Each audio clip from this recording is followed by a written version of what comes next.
कि इस स्टडीज के इस लेक्चर में बात करेंगे डाइवोर्स की, और वो भी ऐसी डाइवोर्स जिसे आप 1 वीक में ले सकते हैं। एक सप्ताह में आपको डाइवोर्स मिल सकती है, और साथ ही एक सप्ताह में अगर आप डाइवोर्स लेने जाते हैं तो कानून क्या कहता है, ये जानकारी आपके पास होना चाहिए। कोर्ट के दिशा निर्देश यानी गाइडलाइंस क्या है, ये जानकारी भी आपके पास होना चाहिए। और जजमेंट्स क्या कहते हैं, ये जानकारी भी आपके पास होना चाहिए।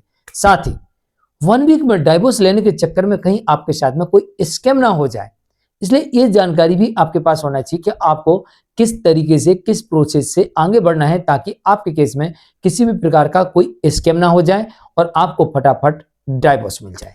तो चलिए आज के इस स्टडीज के इस लेक्चर में डिटेल में बात करेंगे। आपको वो सारे टर्म कंडीशन बताएंगे, कानून बताएंगे, जजमेंट बताएंगे, गाइडलाइंस बताएंगे, और कोई स्कैम ना हो जाए इसलिए आपको क्या क्या टर्म कंडीशन लिखवानी है ये भी आपको बताएंगे। और इसके अलावा भविष्य में किसी प्रकार का कोई केस आपके ऊपर ना आ जावे, कोई दावा ना आ जावे, इसके लिए क्या करना है और क्या लिखना है ये भी बताएंगे। साथ में ये भी बताएंगे कि जितने भी केसेस दोनों पक्षों के चल रहे हैं वो भी यहीं पर तत्काल प्रभाव से समाप्त कर दी जाए। ऐसा न हो कि डाइवोर्स लेने के बाद कहीं ये केस चल रहा है, कहीं कोई दावा आ रहा है और हम कहीं उसमें उलझ के ना रह जाएं, या फिर आपसे 1 टाइम सेटलमेंट के नाम पर पैसा ले लिया और अब आपके सामने समस्या आ गई कि पैसा भी गया, डिवोर्स भी नहीं मिल रहे, केसेस भी चल रहे, तो कहीं आपके साथ स्कैम ना हो जाए। इसलिए मैंने यहां पर स्कैम शब्द का इस्तेमाल किया, क्योंकि यहां पर स्कैम आपके साथ हो सकता है, तो आपको इस स्कैम से भी बचना है। पैसा भी चला गया, केसेस भी चल रहे हैं, अब जो आपका पैसा गया है अब आप उसके लिए एक और केस लड़ रहे हैं, तो आपको ऊपर डबल समस्या आ जाती है। तो ऐसी कोई मुसीबत में आपको नहीं फंसना है, इसलिए इस लेक्चर को ध्यानपूर्वक समझिएगा। पूरा कंप्लीट प्रोसेस बताने वाला हूं कि आपके केस में आपको 1 वीक में डिवोर्स मिल सकता है। जय जिनेंद्र, मुकेश जैन। वीडियो को लाइक और शेयर कर दीजिए, और इस तरह जजमेंट्स पाने के लिए दिए गए नंबर पर आप हमें संपर्क कर सकते हैं। आज बात हो रही है केस स्टडीज के इस लेक्चर में म्यूचुअल डाइवोर्स की।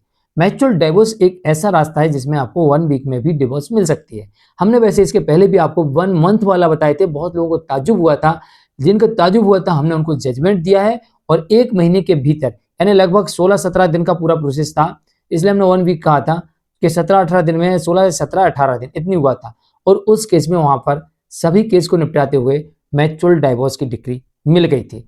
तो 1 मंथ वालों पर कुछ लोगों ने मजाकिया तौर पे कहा कि ये तो संभव नहीं है, या कहा कि झूठ बोल रहे हैं। तो जिनको ऐसा लगा उनको हमने उस कोर्ट का जजमेंट भी निकलवा के दे दिया था। अब यहां पर हम बात कर रहे हैं 1 वीक में हो सकता, तो जब 1 वीक में हो सकता है तो सबसे पहले हम कानून समझ लेते हैं। कानून क्या कहता है? कानून ये कहता है कि जब आपसी सहमति यानी म्यूचुअल डाइवोर्स के लिए आप कोर्ट जाते हैं, तो पहली कंडीशन ये है कि पति पत्नी दोनों को ये बोलना होता है कि हम पिछले 1 साल से अलग रह रहे हैं, पिछले 1 साल से अलग रह रहे हैं, या फिर हमारे बीच में फिजिकल रिलेशन नहीं बन रहे, तो ये म्यूचुअल डाइवोर्स का ग्राउंड बन गया। दूसरा, इसमें ये कंडीशन एक और होती है कि आपको 6 महीने का कूलिंग पीरियड मिलेगा, यानी कि 6 महीने आपको सोचने विचारने के लिए समय दिया जाएगा। हो सकता है इस बीच में आपको मेडिसिन सेंटर भी भेज दिया जाए। तो 6 महीने का आपका कूलिंग पीरियड, यानी कि आपका 1.5 साल का वक्त लगने वाला। इसके बाद तो लगभग आपको और समय लगेगा, जो 1 महीने, 2 महीने, 6 महीने भी हो सकता है। अब यह बात हो गई कानून की। अब बात कर लेते हैं सुप्रीम कोर्ट के दिशा निर्देशों की। सुप्रीम कोर्ट ये कह रही है कि जिन मामलों में अगर पति पत्नी के बीच में ऐसी परिस्थिति बन चुकी है कि साथ नहीं रह सकते हैं और दोनों ने ठान लिया है और आपसी सहमति से म्यूचुअल डिवोर्स लेने आप पहुंच चुके हैं, तो फिर ऐसी परिस्थिति में इन्हें म्यूचुअल डिवोर्स दे देना चाहिए, और जो 1 साल का जो अलगाव वाला पीरियड है उसे भी हटाया जा सकता है। और साथ में बहुत सारे केसेस में आजकल ये देखा जा रहा है कि जो 6 महीने का आपको कूलिंग पीरियड मिल रहा था, न्यायालय तत्काल उसे भी हटा देती है, यानी कुल मिला के जो 1.5 साल का आपका समय लग रहा था, इसको टोटली खत्म कर दिया जाता है। और इसके बाद बहुत सारे जजमेंट्स में देखा गया है कि जितना जल्दी हो सके उतना जल्दी इन केसेस में कोर्ट ने डिवोर्स देने का प्रयास किया, क्योंकि जब इन्हें रहना ही नहीं है तो कोर्ट कह रही जबरन साथ रखना, मान मनोबल करते रहना, इनको जब साथ नहीं रहने तो कोई मतलब नहीं है। अब ऐसी स्थिति में आपके साथ कोई स्कैम ना हो जाए, पहली बात तो हो गई कानून क्या कहता वो मैंने बता दिया। जजमेंट गाइडलाइंस क्या कहती कि हाँ आपको फटाफट डाइवोर्स मिल जाएगा, इंतजार नहीं करना पड़ेगा, और 6 महीने के कूलिंग पीरियड की भी आवश्यकता नहीं है, उसे भी हटा लिया जाएगा। तो अब प्रोसेस क्या कहता है? प्रोसेस ये कहता है कि भैया आप न्यायालय जाइए, आवेदन प्रस्तुत करिए, दोनों साथ में जाइए, एक साथ में सहमति पत्र भी लेके जाइए, और न्यायालय आपसे कहे कि 6 महीने का कूलिंग पीरियड, आप कहिए हुजूर हम दोनों ठान चुके हैं साथ रहना नहीं है, कूलिंग पीरियड ना दिया जाए, तो न्यायालय इसमें 6 महीने का कूलिंग पीरियड हटा देगी। और हो सकता है ये कह दे कि आज ही बयान दे दो, हो सकता है कि ये कहे कि 4 दिन बाद आ जाना, और आपके केस में 1 वीक में डिक्री आपके हाथ में आ जाएगी। अब स्कैम ना हो जाए, ये तो बात हो गई 1 वीक में आपको डिवोर्स की डिक्री मिल जाएगी, आपका डिवोर्स हो जाएगा, ऐसा हो सकता कोर्ट परमिट करे तो। लेकिन 6 महीने का कूलिंग पीरियड हट जाता है, बहुत सारे केसेस में कोर्ट हटा रही है परिस्थितियों को देख के। तो उम्मीद है कि आपको 1 हफ्ते, 2 हफ्ते, 3 हफ्ते, 4 हफ्ते में डिवोर्स मिल जाएगा। लेकिन बात होती है स्कैम की, कि आपके साथ कोई स्कैम ना हो जाए, तो इसके लिए भी एक रास्ता है। आप सबसे पहले 1,000 रुपए का एक स्टाम्प पेपर लीजिए, उस पर आपसी सहमति पत्र उसे बनाइए और आपसी सहमति से सारी टर्म कंडीशन लिखिए। क्या टर्म कंडीशन होगी? आज दिनांक से हम पति पत्नी नहीं रहे। लिखना है तो लिखो, नहीं तो लाइन मत लिखो, है ना, दोनों ऑप्शन से ऑप्शनल है।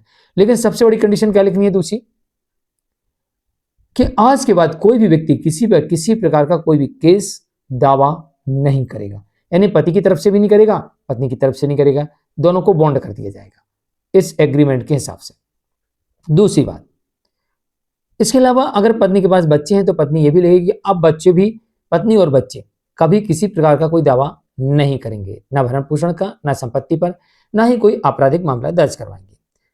तीसरी बात, दोनों पक्षों की तरफ से जितने भी केसेस चल रहे हैं उसकी जानकारी हो, यानी विपक्षी को उसकी जानकारी हो या ना हो, ऐसे सभी मामलों को उनके द्वारा वापस लिया जाएगा और उन्हें आगे नहीं बढ़ाया जाएगा और कोई कार्रवाई नहीं की जाएगी।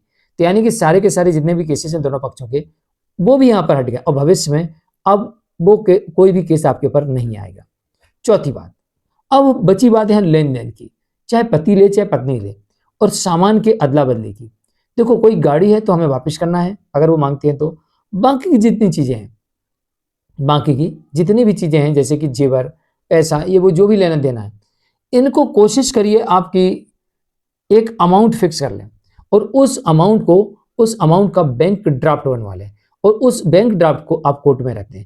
बैंक ड्राफ्ट की म्याद 3 महीने की होती है। अगर किन्हीं परिस्थितियों में आपको 3 महीने से अधिक का वक्त लगता है तो उस बैंक ड्राफ्ट को दोबारा से चेंज करवा सकते हैं। आप कोर्ट में जाएंगे, फिर से ड्राफ्ट बनवाने की जो फीस है, थोड़ी सी फीस लगती है, बहुत ज़्यादा नहीं लगती है। मान लो कि आपने 1 लाख का बनाया तो मेरे हिसाब से 100 रुपये 80 रुपये जो भी होगा इतने चार्जेस लगेगा। इससे आपका पैसा सेफ रहेगा और आपको ये पैसा 1 टाइम देना है। अब आपकी जब डिवोर्स ही 1-1.5 महीने में, 6 महीने में, 1-1.5 महीने में, या बहुत ज़्यादा हुआ तो 6 महीने, या फिर ज़्यादा, या फिर 15 दिन में, या फिर 1 हफ्ते में जब डिवोर्स हो रही है, तो फिर टुकड़े में पैसे देने का क्या अर्थ? 1 टाइम दीजिए। 1 टाइम देने से आपको फायदा ये होगा कि अगर आपकी पत्नी आपका पैसा लेके मुकर जाए तो आपके सामने समस्या खड़ी हो जाएगी।